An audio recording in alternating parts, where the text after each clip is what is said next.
নমস্কার। এখন আমার নিবেদনে রয়েছে বিশিষ্ট কবি চন্দননাথের লেখা কবিতা অপরাজিতা।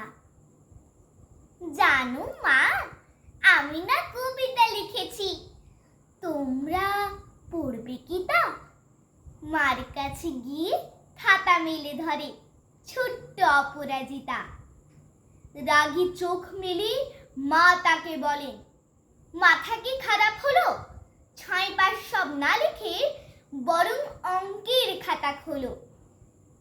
মুখ ভার করে গুটি গুটি পায়ে গেল সে বাবার কাছে।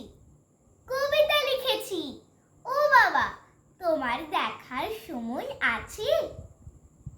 মুখটি না তুলে বললেন বাবা, কবিতা লিখেছ? বেশ, পড়বো তো বটে, আগে খবরের কাগজটা করে শেষ।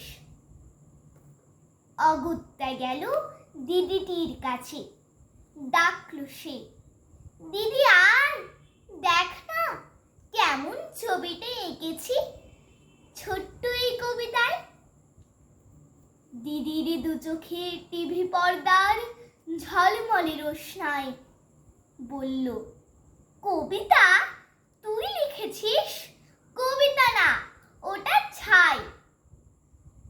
অপরাজিতার চোখ ছল ছল, বুকে কান্নার ঢেউ। তার লেখা এই প্রথম কবিতা দেখলো না পড়ে কেউ। একা ঘরে বসে সামনে তাকালো মালাতে সাজানো ছবি। স্নিগ্ধ দু চোখে রয়েছেন চেয়ে সহজ পাঠের কবি। কবিতার খাতা মেলে সে ধরল, ঠোঁট দুটো থর থর। বলল, ঠাকুর কেউ না পড়ুক, তুমি এই কবিতা পড়ো। কি জানি কি করে কি যে হয়ে গেল, এ কথার সাথে সাথে রবি ঠাকুরের মালা থেকে ফুল ঝরল সে খাতাটাতে।